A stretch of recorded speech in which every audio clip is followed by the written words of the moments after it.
Hello everyone, and welcome back to another cartography lecture video. And in this lecture video, I want to wrap up our discussion on classification algorithms by talking about two more classification algorithms. But before I do that, I want to recap where we've left off so far. So we've talked about equal interval, where each class had the same range.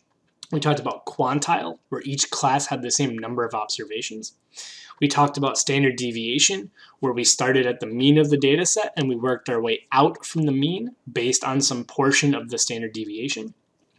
And then in the last video, we talked about maximum breaks, where we actually looked at the gaps in the data set by subtracting adjacent values from each other and using the largest gaps to place our breakpoints. So what I want to do in this video is I actually want to talk about two different methods. Try and find some space where we haven't already worked here. This seems good enough. So the two methods I want to talk about, and I want to talk about two because one of them is very conceptual and the other one is pretty simplistic. So I'm hoping we can cover both at the same time. So the first method I want to cover is what's called natural breaks, or natural breaks. Let's go down just a little bit. So for natural breaks, the way natural breaks works is it's similar to the idea of maximum breaks, but the algorithms behind the scenes are slightly more complicated. And basically what natural breaks tries to do is it tries to find the optimal place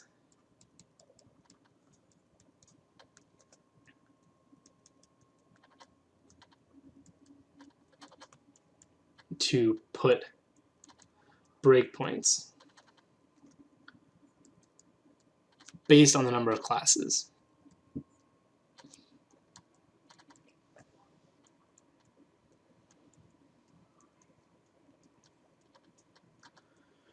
All right, and so I'm not going to try to really explain how this one works because it really depends. The intricacies of it depend on what specific algorithm you're using, and there are several different options available. But essentially, you can think of natural breaks as mimicking the way that a human might pick breaks if it were to look at the data distribution. So unlike maximum breaks, which was solely based on a numeric subtraction, natural breaks uses slightly more complicated methods to try to find the best place to put the breakpoint. And that's really all I'm going to say about this. Because again, without getting into the weeds of specific algorithm implementations, it's really hard to explain it or understand it any better than it basically tries to mimic the way a human would find the best possible breakpoint. It's also important to note that natural breaks tends to be the default choice by most softwares. So this tends to be, I'll sort of make an asterisk here, this tends to be a good default.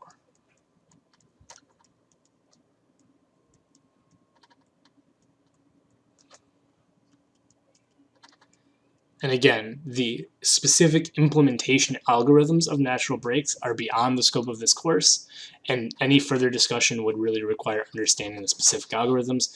But suffice to say, natural breaks works by using an algorithm to find the optimal places to put breakpoints. So let's go ahead then and leave this sort of default theoretical one behind. And let's talk about the last one that we can really deal with in ArcGIS Pro, and that's called defined interval.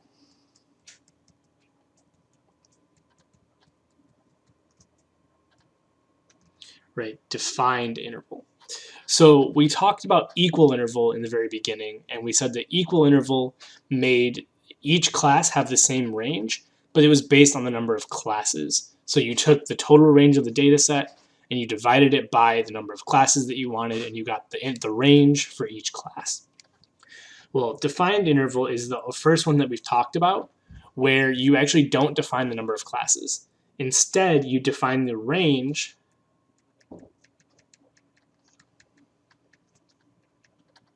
for each class in advance. And then because you do that, right, you get an arbitrary number of classes.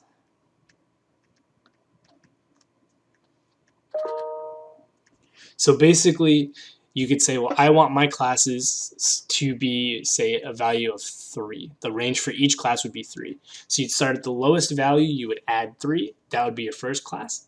You'd add another 3, that would be your second class. You would add another 3, that would be your third class. And you would keep adding until you hit the maximum of the hit or surpass the maximum of the data set. And that would be the total number of classes that you have. So unlike before where you could define the number of classes, with defined interval, you're defining the range for each class instead. So let's go ahead and quickly take a look at how this one works in practice on our sample data set. So this is going to be our last example here. Let me make sure we have it all on screen. Okay, so we should have everything on screen. So we're going to have our last example. This is going to be defined interval. So I'm going to copy the data set one last time, keeping it in order. Okay. So, like I said, before we were defining the number of classes, so everything was based on this idea of 3 classes. For defined interval, I'm going to define my interval instead, and I'm going to say that I want each class to have a 1-foot interval. So what I'm going to do based on that is I'm going to start at the minimum of the data set. So 4.3 is the minimum. I'm going to add 1 foot, so this keeps the math simple. 5.3. 5.3 is the minimum of the second class. Add a foot, 6.3, and then finally 6.3 to, and then we surpass the max, so it would be 6.8. So even though it wasn't entirely intentional, we still ended up with 3 classes, but rather than the classes being defined by the range of the data set, the classes were defined by the defined interval that I had set up. So let's go ahead and see how that bears out in our examination. So the first class, actually here, let's pull those over. There we go. So the first class is going to be from 4.3 to 5.3. So it's going to be those. So that's going to be our first class. Our second class is 5.3 to 6.3. So it's going to be those.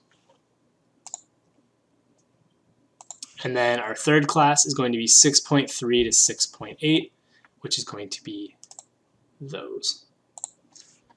So you can see how in this particular case, right, switching from defined interval to equal interval, right, even though each of the classes had the same interval, well, except the last one because we cut it off early, right, you can see how that drastically changed the distribution of the points within the classes.